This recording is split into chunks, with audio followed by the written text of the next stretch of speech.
Salve Maria, tudo bem com vocês? Desculpe aí que eu estou enviando nossa aula de hoje mais tarde, né, que o normal.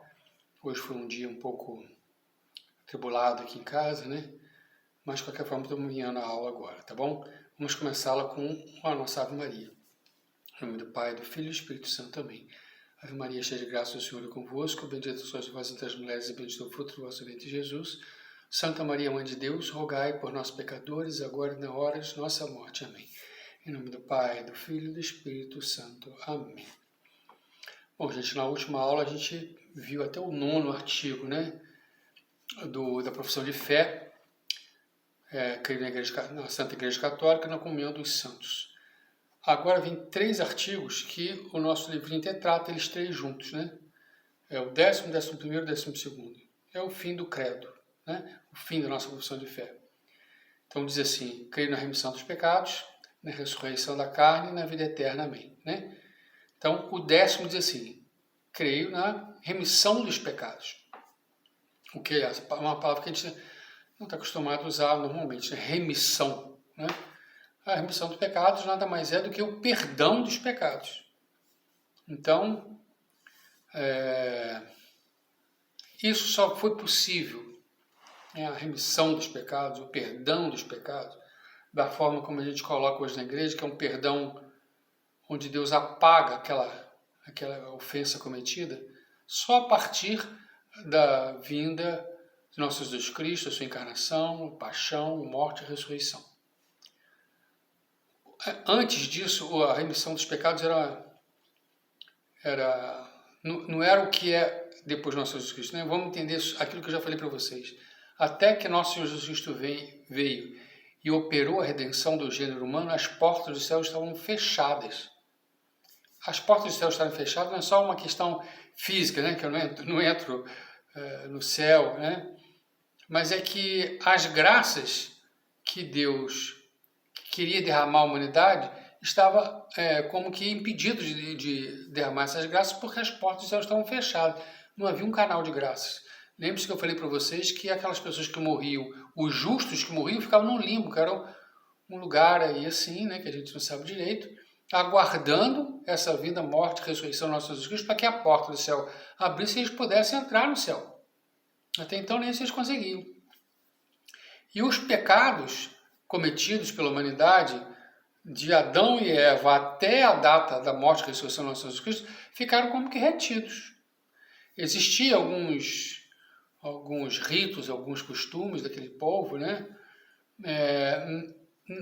No caminho da remissão, do pedido do perdão e da remissão dos pecados. Quer dizer, era um pedido de perdão, não exatamente que o pecado era perdoado como é hoje, né? Então, eu explico um pouco para vocês, né? Todos os nossos pecados, nossas ofensas, elas são feitas contra Deus. Eu já comentei com vocês aqui que a ofensa ela é proporcional ao ofendido. Uma coisa é me ofender a mim, né? Não sou nada. Outra coisa é ofender um sacerdote, outra coisa seria ofender o bispo. Imagina ofender um cardeal, imagina ofender o Papa. Né? Existem alguns pecados que são cometidos nessa linha que só o Papa pode dar o perdão. Né? Um pecado, uma ofensa direta ao bispo, também só o bispo pode, alguém no nível do bispo que pode perdoar, né? Alguém com a mesma proporção, não pode ser um inferior, porque a ofensa foi feita a um superior. Então imagine Deus, que a gente não consegue nem imaginar a grandeza de Deus, a gente não consegue. A ofensa cometida contra Deus é uma ofensa muito acima, muito além daquilo que a gente conseguiria pagar ou saldar essa dívida. Né? Então uma ofensa, né? Quer dizer, eu ofendi alguém, eu estou em dívida com aquela pessoa. É assim que a gente diz? Então eu ofendi a Deus, estou em dívida com Deus. Então para que esse pecado cometido contra Deus ele pudesse ser remido, tinha que ser remido por alguém da estatura de Deus. Então, quando a segunda pessoa da Santíssima Trindade assume a natureza humana, ao assumir a natureza humana, ele permite a remissão dos pecados a partir do momento em que ele assume a natureza humana e morre, né, entrega o seu sangue, seu preciosíssimo sangue, como pagamento dessa dívida, dessa ofensa cometida. Né? Então, tá nesse nível, né? Então, é um Deus que se oferece em sacrifício para pagamento de uma ofensa da humanidade. Ele está pagando por mim, porque eu não tenho condição de pagar, né? Então, só a partir de nosso Jesus Cristo que eu consigo, por exemplo, a remissão dos meus pecados, porque os meus pecados, eles são remidos a partir dos méritos de nosso Jesus Cristo. São os méritos de nosso Jesus Cristo que movem a Deus a perdoar os meus pecados. Então, quando eu me apresentar diante de Deus com todos os meus pecados, eles vão ser perdoados na medida em que eu usar os méritos de Cristo para poder pagar os meus pecados. Méritos meus não valem de nada diante de Deus. Eu não sou nada diante de Deus. Eu já falei para vocês isso, né? São Luís Maria de Grão-Montfort compara assim a gente a um vermezinho miserável pecador, é assim que ele diz, né? Mas a distância nossa para Deus, já comentei isso com vocês, é maior do que a nossa distância para um verme. Então não é nada, o que eu fizer de maravilhoso, não é nada, até porque tudo aquilo que eu faço de bom só faço porque eu recebi uma graça de Deus. Então, que mérito eu tenho? Nenhum. Então, se eu não tenho mérito, como é que eu vou pagar essa dívida? Né? Pago com os méritos do nosso Jesus Cristo. Nossa Senhora usa os méritos do nosso Jesus Cristo para alcançar diante de Deus as graças para mim e, através dos méritos do nosso Jesus Cristo, a Igreja me concede o perdão. Então, quando o sacerdote, no sacramento da confissão, te perdoa, quem está perdoando é nosso Jesus Cristo. E ele te perdoa porque você está arrependido, que você pede perdão a ele. Então, ele aceita isso. Ele aceita aquele seu pedido de perdão. Ele entende a sua contrição de alma, a sua dor por você ter errado, que você está arrependido, lhe concede o perdão e diante do Pai é oferecido os méritos do nosso Jesus Cristo para pagar aquele pecado que você cometeu, o que eu cometi. Então a gente não paga com méritos que a gente tem, a gente paga os pecados com méritos do nosso Jesus Cristo. Então até que nosso Jesus Cristo veio, morreu e ressuscitou, e ele que instituiu esse sacramento da remissão dos pecados, até que ele venha isso, os pecados estavam como que retidos. Né? Como eu estou falando com vocês, existiam alguns ritos, né? Até a gente usa um termo, bode expiatório, a gente já ouviu isso, né? Várias vezes com certeza. Né? Esse termo vem desse rito, né? Eles pegavam um bode e faziam lá um ritual religioso, como que aquele sacerdote colocasse transferisse para aquele bode todos os pecados daqueles que estavam oferecendo aquele bode. E aquele animal era sacrificado. E quando ele morria, eles entendiam que morria ali também os pecados da pessoa. Eu digo para vocês que existe algum méritozinho nisso, porque aquela pessoa que fez isso, ela estava arrependida dos pecados.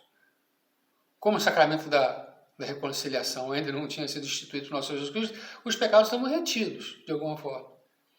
Imagino eu que no dia em que nosso Jesus Cristo desceu à mansão dos mortos para levar os justos ao céu, nesse momento aqueles pecados todos foram perdoados, né? Foram remidos por aquele sacrifício que nosso Jesus Cristo tinha acabado de fazer na cruz com a sua morte.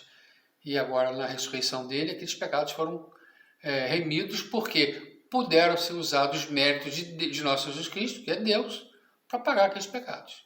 É uma conta, é como se fosse uma conta uma dívida que vocês têm em dinheiro. Só que é uma dívida muito alta, eu não tenho dinheiro para pagar. Alguém vem e paga por mim. E esse alguém é nosso Senhor Jesus Cristo. Quando eu digo isso, no nosso credo, né, que eu creio na remissão dos pecados, é que eu estou dizendo que seguindo aquilo que a igreja coloca para a gente. Né? Eu vou conversar com vocês melhor num dia que a gente fala sobre o sacramento da reconciliação. Mas a igreja coloca para a gente que existem dois tipos de pecado, o pecado venial e o pecado mortal. Então, o pecado mortal, e vou falar aqui especificamente dele, né, que esse é o mais grave, ele me coloca na inimizade com Deus. Só que Deus é Deus. O amor dele é uma coisa que a gente não consegue abarcar, não consegue entender. Né? E ele, sabedor que a humanidade, mesmo depois da morte de nosso Jesus Cristo, continuaria a pecar, deixou esse sacramento, né? Nosso Jesus Cristo deixou esse sacramento. Sacramento em que Deus perdoa os nossos pecados, mesmo os pecados mortais. E de que forma isso acontece? Diz lá, está na Sagrada Escritura, nosso Jesus Cristo falou para São Pedro. Os pecados que perdoarem serão perdoados. Os pecados que vocês reterem serão retidos. O que ligares na terra será ligado no céu. O que desligares na terra será desligado no céu. Ele falou isso. Então, nesse momento, ele concede essa prerrogativa à Igreja Católica, gente. Porque ele concedeu isso ao Papa, São Pedro, e aqueles que estavam junto de Pedro. Então, nenhuma outra igreja que não esteja ligada a Pedro tem essa prerrogativa, esse munus, né? Quer dizer, de falar em nome de Deus e de perdoar os pecados em nome de Deus. Na realidade, quando o sacerdote está fazendo, está te ouvindo em sua confissão e te perdoa, ele está emprestando a voz dele, a presença dele, para Deus, para nosso Senhor Jesus Cristo, porque é Cristo quem perdoa os pecados, através daquele sacerdote. Então a igreja recebeu isso de nosso Senhor Jesus Cristo, só a igreja católica. Então você vai ao sacerdote, declara que você pecou, declara as ofensas que você cometeu, declara os seus erros ao sacerdote, e o sacerdote vai te ouvir, vai te aconselhar, vai te dar uma penitência e vai perdoar seus pecados. É Cristo que nessa hora está fazendo isso através do sacerdote, e é Ele que está te perdoando. Ah, mas uma outra igreja qualquer aí, protestante, diz que não, eu me confesso direto com Deus. Gente, não foi isso que nosso Jesus Cristo ensinou. Nem foi isso que Ele indicou que a gente fizesse. Ele deixou essa missão, como estou falando, essa prerrogativa, à igreja. Que a igreja falaria por Ele. Para que a igreja realizasse esse sacramento, né? Quer dizer, só o sacerdote que pode, o sacerdote, o bispo, o papa, obviamente, né? Nem o diácono pode fazer isso, né? Perdoar os pecados em nome do nosso Jesus Cristo. Mas a esses, o presbítero, o bispo, o papa, eles podem, assim, falando em nome de Deus, falando em nome do nosso Jesus Cristo, perdoar os pecados daquela pessoa. E naquela hora ele está agindo em nome de Deus, né? A gente diz em persona Christi, como se fosse o próprio Cristo que estivesse ali. Às vezes a pessoa não quer porque, não vou conversar com... Eu já vi pessoas dizer, não vamos conversar com o padre, ele é pecador igual a mim. Bom, o padre pode ser bom padre, ruim padre, ele pode ser uma boa pessoa, uma pessoa ruim, mas na hora que ele está confessando ali, que ele fala em persona Christi, ele disser para você a fórmula é a matéria é o seu pecado, você declarou. Ele fez a forma correta, né? A forma correta que ele vai fazer é um sinal da cruz, que ele diz, os seus pecados estão perdoados em nome do Pai, do Filho e do Espírito Santo. Esse é o rito. Se ele fez isso, você declarou seus pecados estão perdoados, independente se aquele padre é um pecador, está em pecado. Isso não interfere, porque naquele momento não é o sacerdote que está te perdoando, não é a pessoa daquele padre que está te perguntando, é Cristo que está te perdoando através daquele sacerdote. Então, quando eu digo isso no credo, eu estou dizendo que eu acredito nisso. Que eu acredito que os meus pecados, todos eles, qualquer um deles, podem ser perdoados, podem ser remidos, podem ser apagados, né? Porque Jesus disse isso, que serão apagados da minha história. Os pecados perdoados, Deus esquece daquilo, como assim fosse, né? Obviamente, né? Eu falo em termos humanos. É apagado da minha fichinha lá no céu, né? Eu tenho lá uma fichinha com meus erros lá. Eu pedi o perdão, estou arrependido, Deus me perdoou, aquilo lá é apagado. Aquele pecado não tem mais, é como se eu não tivesse cometido. Então, olha só, diz isso Deus pra gente. E, inclusive, existe, nosso Jesus Cristo diz que o único pecado que não é perdoado, nem aqui nem depois, são os pecados contra o Espírito Santo. E nesse tema tem isso, né? Tem gente que diz assim, não, eu não tenho jeito, não tem mais jeito, eu já pequei tanto, não tem jeito, eu estou condenado ao inferno. Caramba, isso é uma ofensa muito grande a Deus, porque Deus está sempre disposto a perdoar aquele que se arrepende, tá? Então, se eu estou arrependido, seja lá qual for o pecado, eu sou perdoado. Eu costumo fazer um exercício aqui, mental, aqui, né? Com as pessoas, quando eu falo isso, assim, se o Hitler, estou falando aqui de um sujeito que a gente tem na história como um monstro, né? Uma pessoa que promoveu a morte de 6 milhões de judeus, exterminando eles da forma mais cruel, né? A gente sabe disso aí, né? Se o Hitler se arrependesse do que ele fez, pedisse perdão a Deus, mas se arrependesse mesmo, tá? Não é falar que se arrependeu, não. Lá no coração, se arrependeu amargamente de tudo que ele fez. Se tivesse pedido perdão a Deus, teria sido perdoado. Judas Iscariotes, se ele tivesse se arrependido mesmo e pedido perdão, ele fosse lá junto de Nossa Senhora, que estava lá pedindo: minha mãe, me ajuda diante de Deus, que esse pecado que eu cometi terrível de entregar nosso Senhor Jesus Cristo à condenação, que ele me perdoe disso. Se ele tivesse pedido a Nossa Senhora tinha intercedido por ele, ele teria sido perdoado dos pecados que ele cometeu, desse pecado absurdo que ele cometeu. Então, qualquer pecado, né, pode ser perdoado, desde que a pessoa se arrependa. Diz São Tomás de Aquino que sem arrependimento não há perdão. Então, se eu cometi um pecado, infelizmente, um pecado mortal, estou arrependido daquele pecado, eu tenho saída. Eu não estou condenado. Porque Deus me garantiu, através desse sacramento da reconciliação, que eu vou lá, declaro esse meu pecado, Ele me perdoa e eu volto à amizade com Ele. Então, quando eu digo que eu creio na remissão dos pecados, é que eu estou falando que eu acredito nisso. Eu acredito que Deus assim fez, assim determinou, e que deu à igreja o poder de falar em nome de nosso Jesus Cristo, perdoando os pecados. E aqueles que foram perdoados, estão perdoados. Existe uma série de questões com relação a esse sacramento, que nós vamos conversar quando a gente falar sobre o sacramento. Mas entenderam o que quero dizer? Sim. E esse é o meio de perdoar. Essa coisa de perdoar direto com Deus, isso aí, eu não sei, não está escrito em lugar nenhum. Inclusive é uma grande arrogância, né? Se você for pedir alguma coisa ao prefeito, você tem que pedir alguém para interceder por você lá com o prefeito, senão ele não vai te receber lá no gabinete dele. O governador vai te receber, o presidente da república, você consegue lá em Brasília, Palácio Planalto, tentar lá, o cara fala com o presidente, consegue falar? Não consegue. Mas com Deus eu falo direto com Deus, sim. Eu vou direto a Deus. É um tanto quanto arrogante, eu acho assim, né? A gente tem que reconhecer o que a gente é.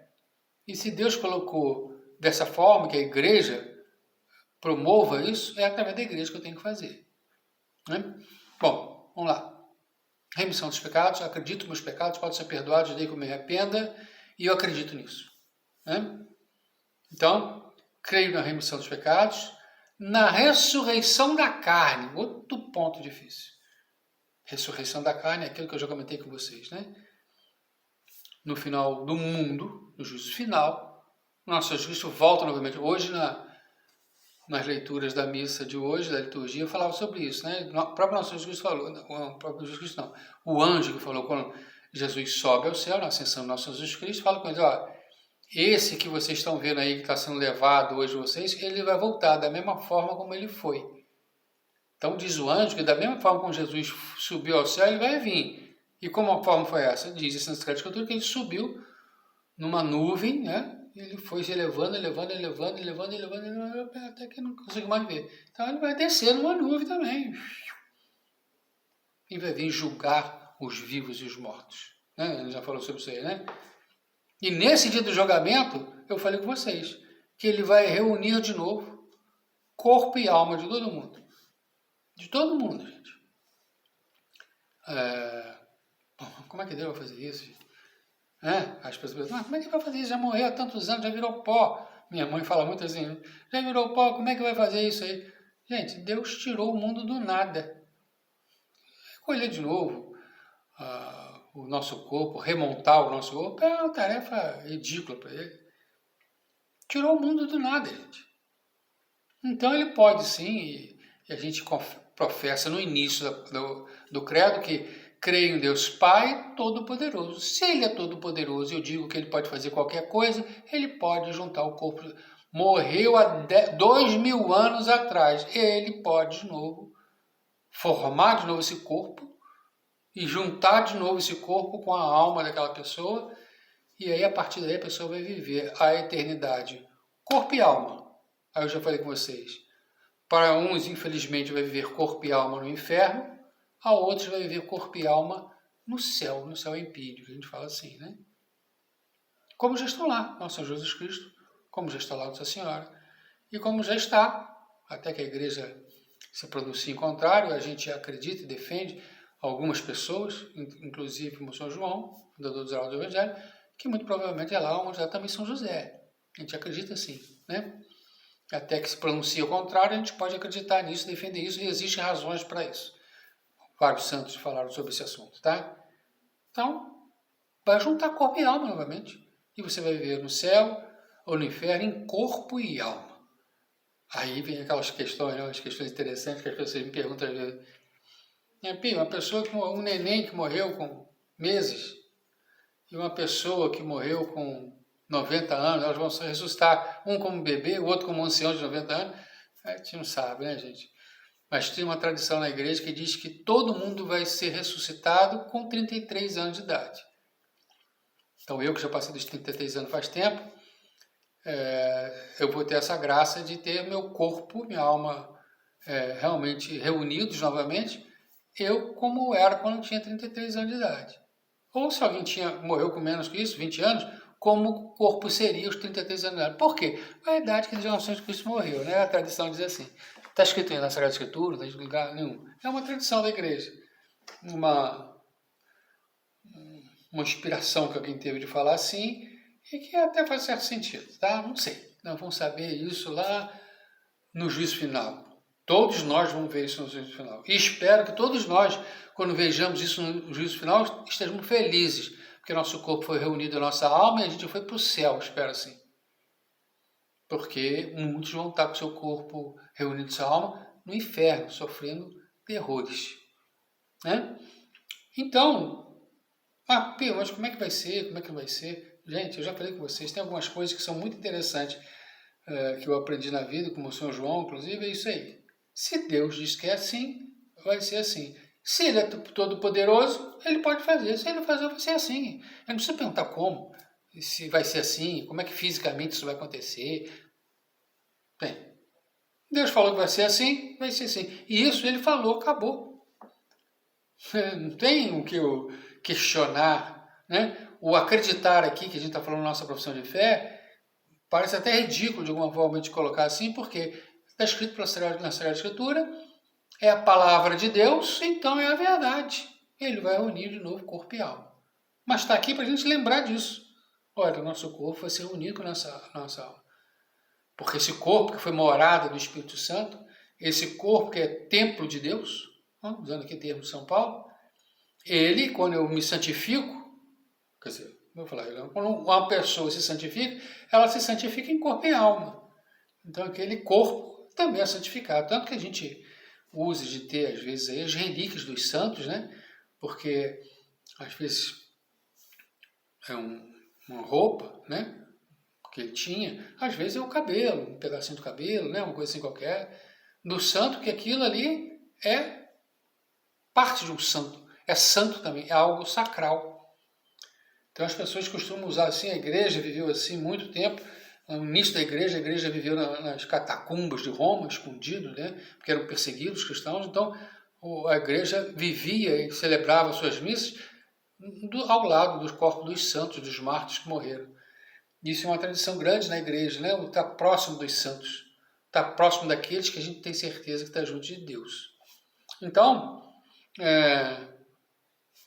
o corpo se santifica também, junto com a alma, né?